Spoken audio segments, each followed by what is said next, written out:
I love this place. Thank you all for coming out in the rain, the pouring rain. We're going to make this worth it for you. President Faust, Board of Overseers, faculty, friends, alumni, proud parents, members of the ad board,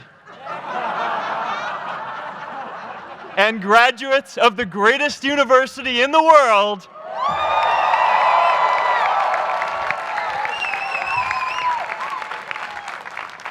I am honored to be here with you today because, let's face it, you accomplished something I never could.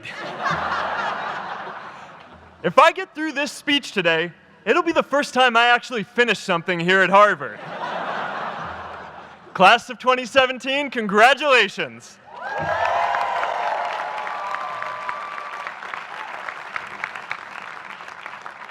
Now, I'm an unlikely speaker today, not just because I dropped out, but because we're technically in the same generation. We walked this yard less than a decade apart. We studied the same ideas and slept through the same Act 10 lectures. We may have taken different roads to get here, especially if you came all the way from the Quad. But today, I want to share what I've learned about our generation and the world we're all building together. But first, these last couple of days have brought back a lot of good memories. How many of you remember exactly where you were and what you were doing when you got that email telling you got into Harvard?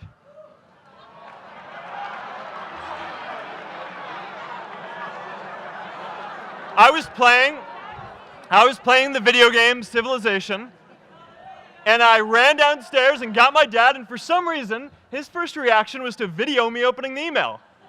That could have been a really, really sad video. But I swear, getting into Harvard is the thing my parents are most proud of me for.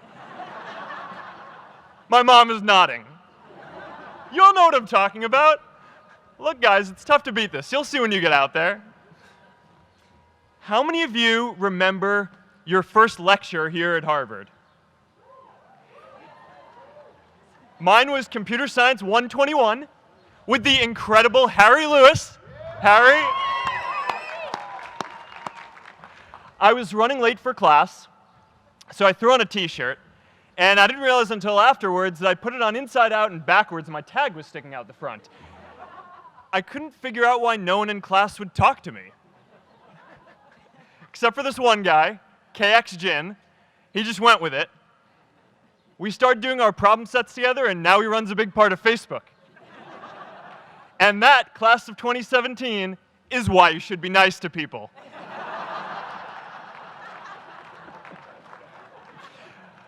But my best memory from Harvard is meeting Priscilla.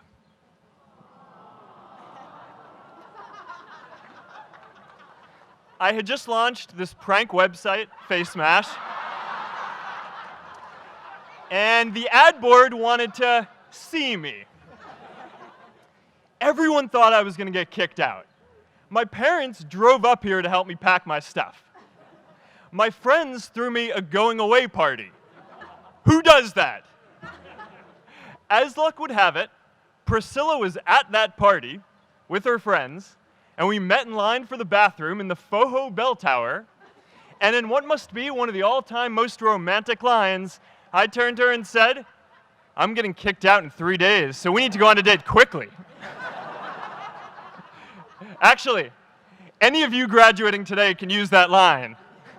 "I'm getting kicked out today. We need to go on a date fast." I didn't end up getting kicked out. I did that to myself. Priscilla and I started dating, and, you know, that movie made it seem like FaceMash was so important to starting Facebook. It wasn't.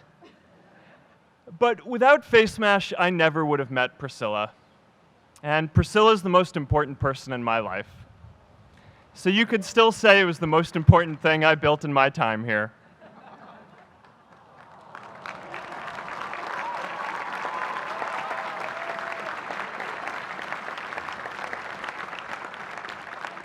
We have all started lifelong friendships here, and some of us even families. That's why I'm so grateful to this place. Thanks, Harvard.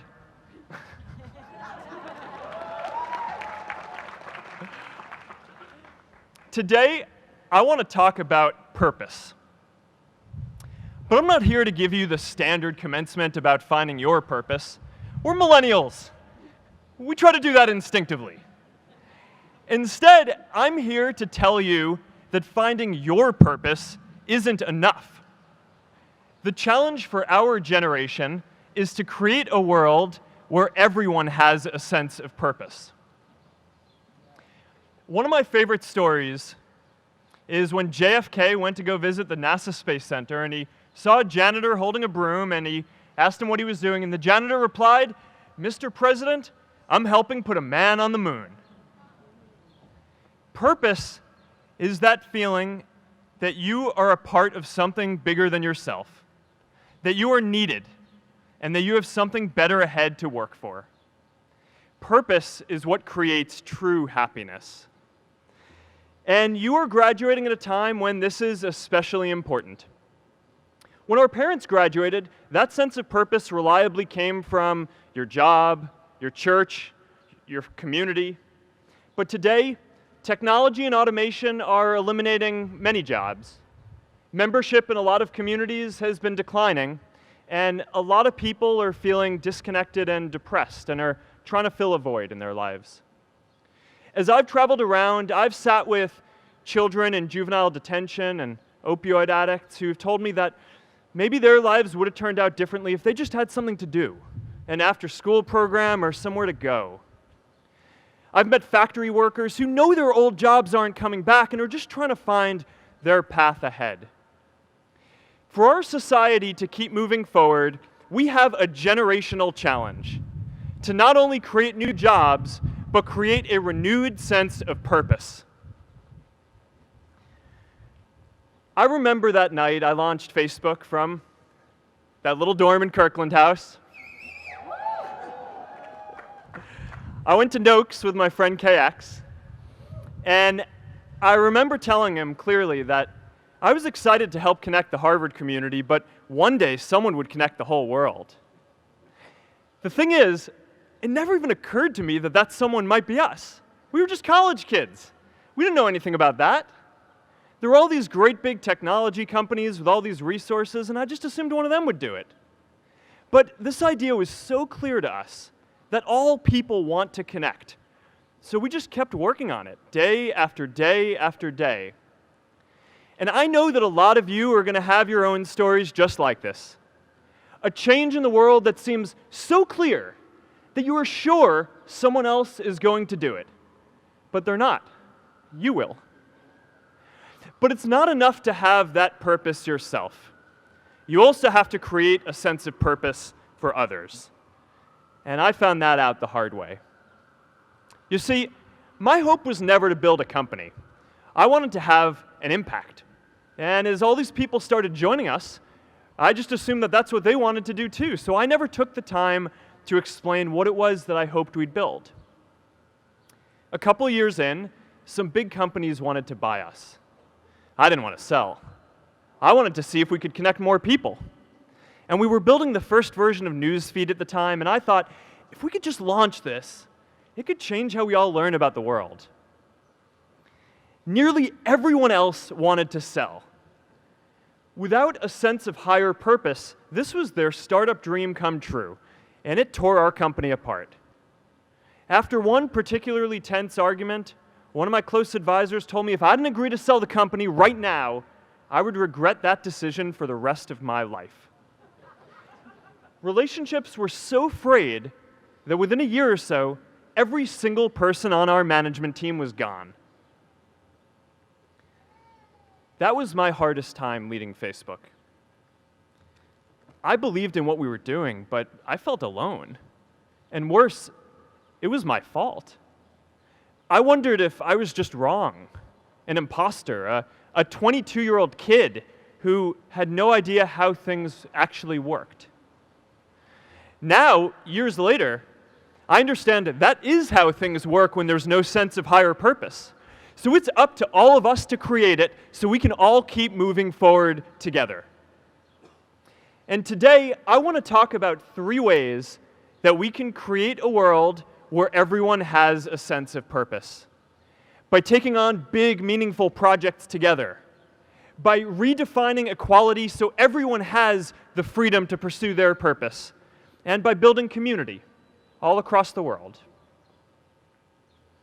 So first, let's take on big, meaningful projects.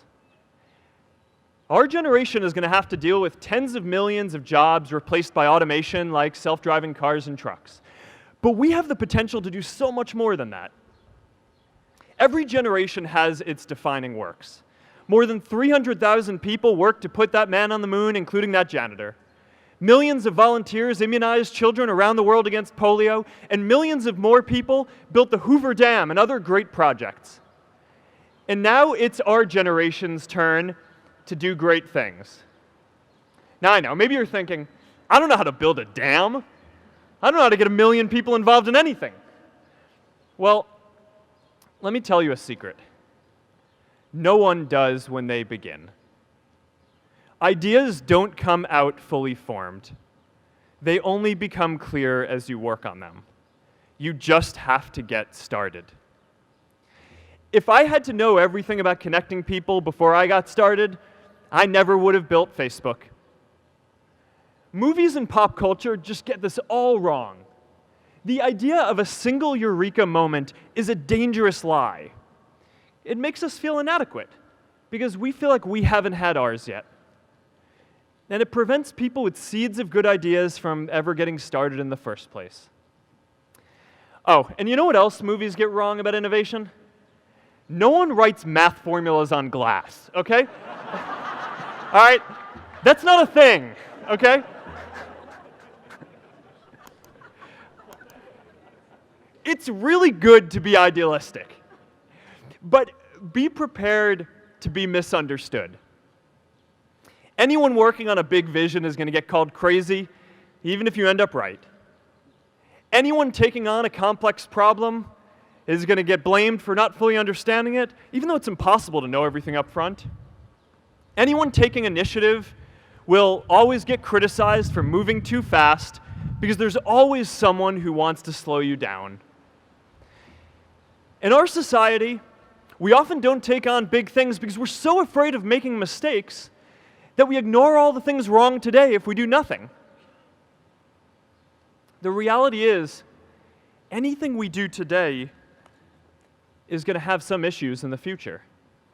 But that can't stop us from getting started. So what are we waiting for? It is time for our generation-defining great works. How about stopping climate change before we destroy the planet and getting millions of people involved, manufacturing and installing solar panels? How about curing all diseases and getting people involved by asking volunteers to share their health data, track their health data, and share their genomes? You know, today, our society spends more than 50 times as much treating people who are sick as we invest in finding cures so people don't get sick in the first place. It makes no sense. We can fix this. How about modernizing democracy so everyone can vote online? And how about personalizing education so everyone can learn? These achievements are all within our reach. Let's do them all in a way that gives everyone in our society a role. Let's do big things, not just to create progress, but to create purpose.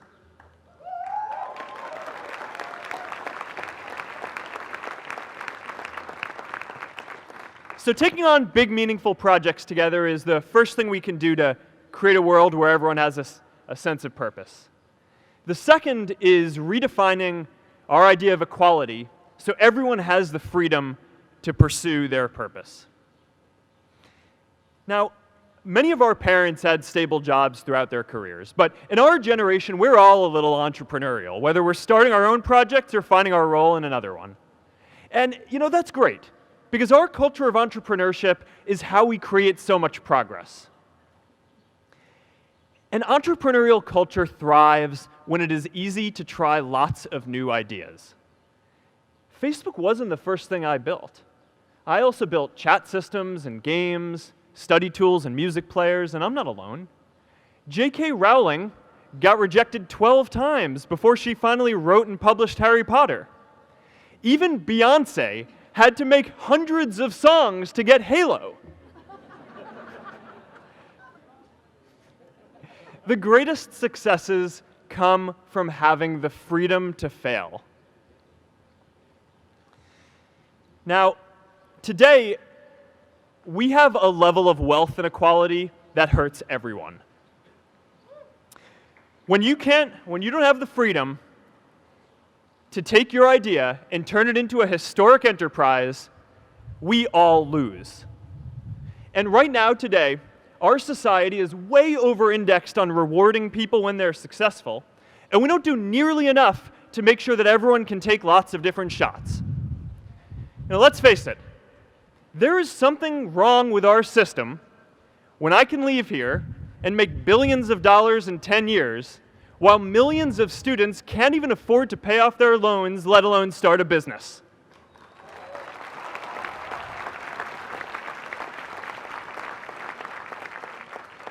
Look, I know a lot of entrepreneurs, and I don't know a single person who gave up on starting a business because they were worried they might not make enough money. But I know too many people who haven't had the chance to pursue their dreams because they didn't have a cushion to fall back on if they failed.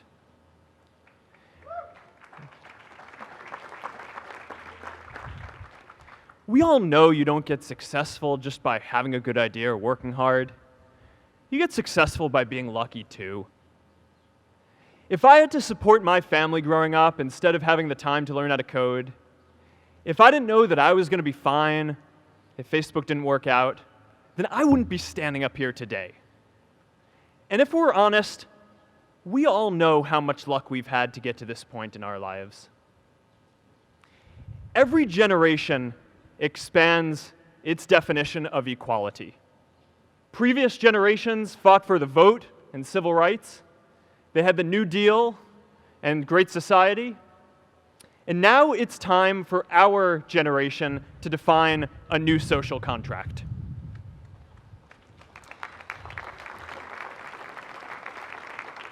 We should have a society that measures progress not just by economic metrics like GDP, but by how many of us have a role we find meaningful.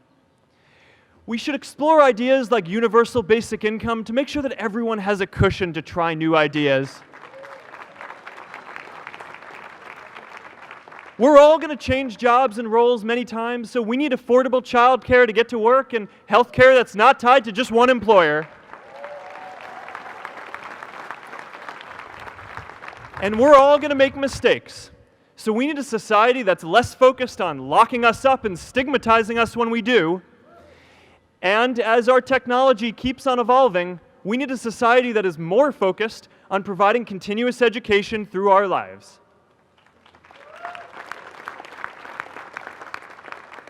And yes, giving everyone the freedom to pursue purpose isn't going to be free. People like me should pay for it. And a lot of you are going to do really well, and you should too.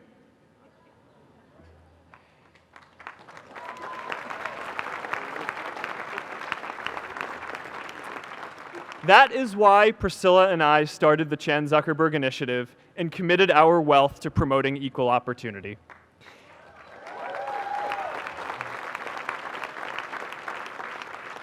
These are the values of our whole generation. It was never a question of if we were going to do this. The only question was when. Millennials are already one of the most charitable generations in history. In just 1 year, more than 3 in 4 US millennials donated to charity, and more than 7 in 10 raised money for another one. But it's not just about giving money. You can also give time. And I promise you, if you just take an hour or two a week, that's all it takes to give someone a hand and help them reach their potential. Now, maybe you're thinking, that's a lot of time. I'm not sure if I have that much time. I used to think that. You know, when Priscilla graduated from Harvard, she became a teacher. And before she'd do education work with me, she told me that I needed to get my own experience teaching a class. At first I complained. I said, I'm kind of busy. I'm running this company. But she insisted. So I taught an after-school program at the local Boys and Girls Club on entrepreneurship. I taught those kids lessons on product development and marketing, and they taught me what it was like growing up feeling targeted for your race, and what it's like having a family member in prison. I shared stories of my time in school, and they shared their hope that one day they would get to go to college too. For 5 years, I've had dinner with those students every month. One of them even threw Priscilla and me our first baby shower. And next year, they're going to college. Every one of them, first generation in their families. We can all make time to give someone a hand. Let's give everyone the freedom to pursue purpose, not just because it's the right thing to do, but because when more people can turn their dreams into something great, we are all better for it.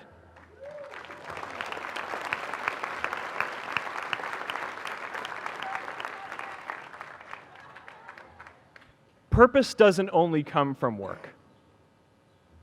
The third way we can create a sense of purpose for everyone is by building community.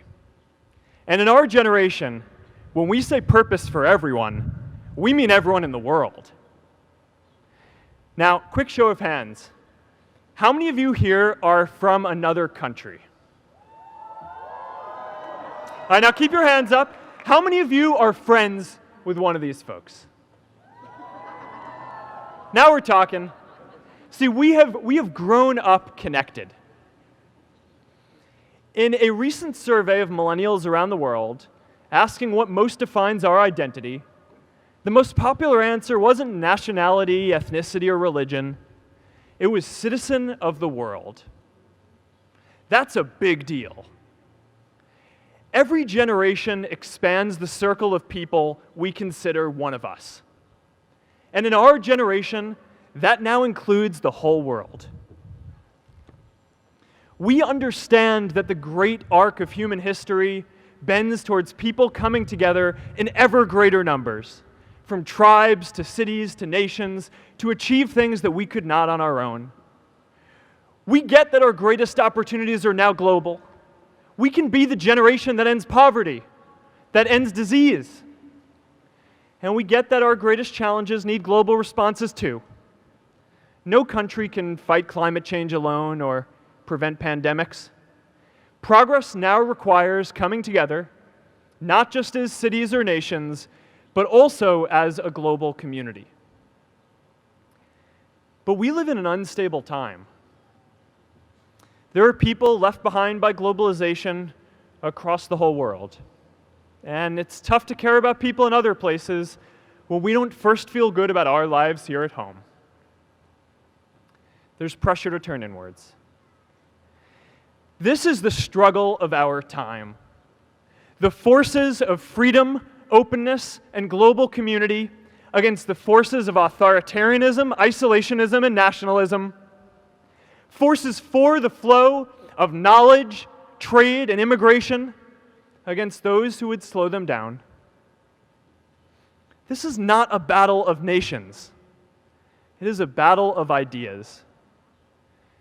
There are people in every country for more global connection, and there are good people against it. And this isn't going to be decided at the UN either. It's going to happen at the local level when enough of us feel a sense of purpose and stability in our own lives that we can start to open up and care about everyone else too. And the best way to do that is to start building local communities right now.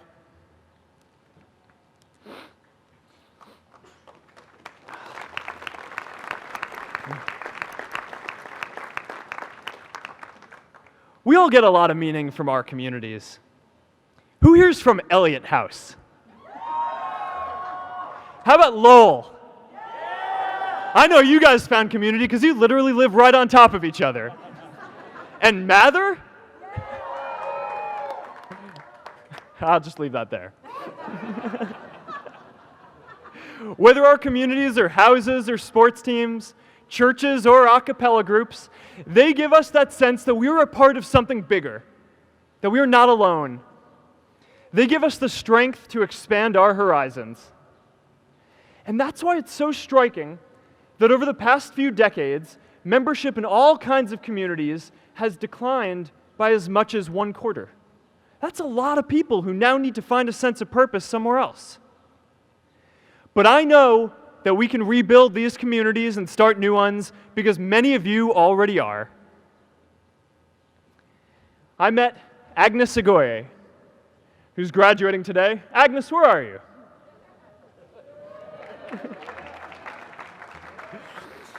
Agnes spent her childhood navigating conflict zones with human trafficking in Uganda, and now she's trained thousands of law enforcement officials to keep communities safe.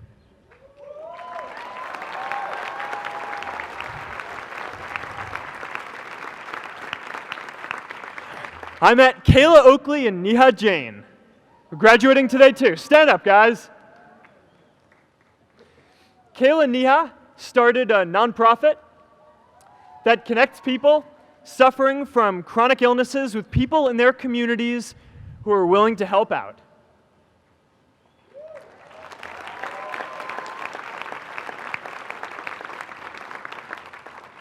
And I met David Razu Aznar, who's graduating from the Kennedy School today. David, stand up.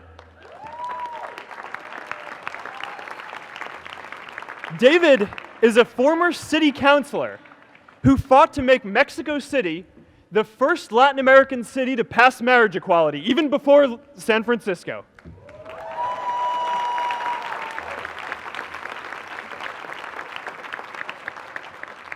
And this is my story too.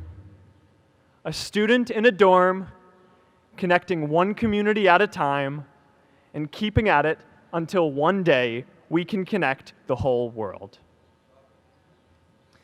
Change starts local. Even global change starts small with people like us. In our generation, the struggle of whether we connect more, whether we achieve our greatest opportunities, comes down to this: your ability to build communities and create a world where every single person has a sense of purpose.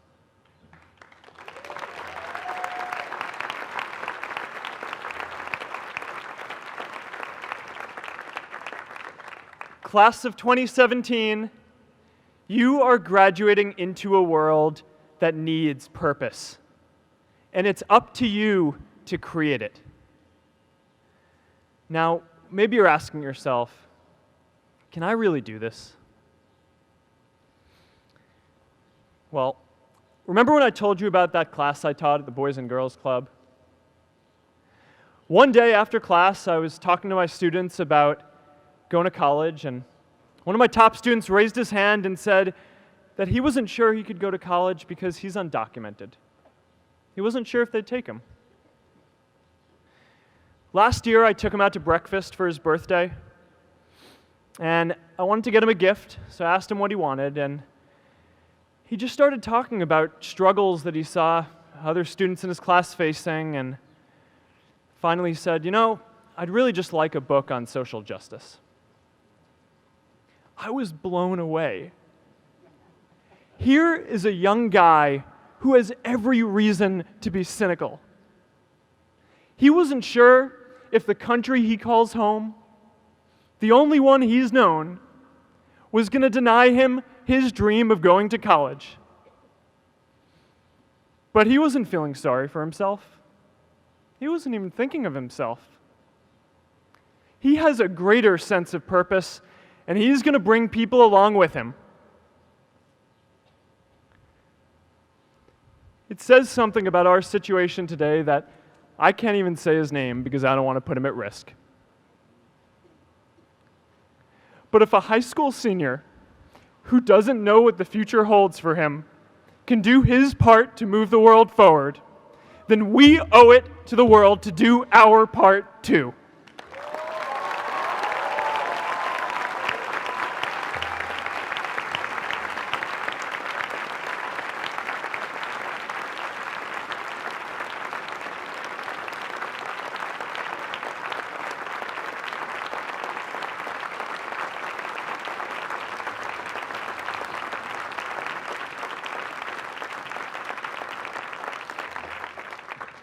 So before you walk out those gates one last time, and as we sit here in front of Memorial Church, I'm reminded of a prayer, Misha Berach, that I say whenever I face a big challenge, that I sing to my daughter, thinking of her future when I tuck her in at night.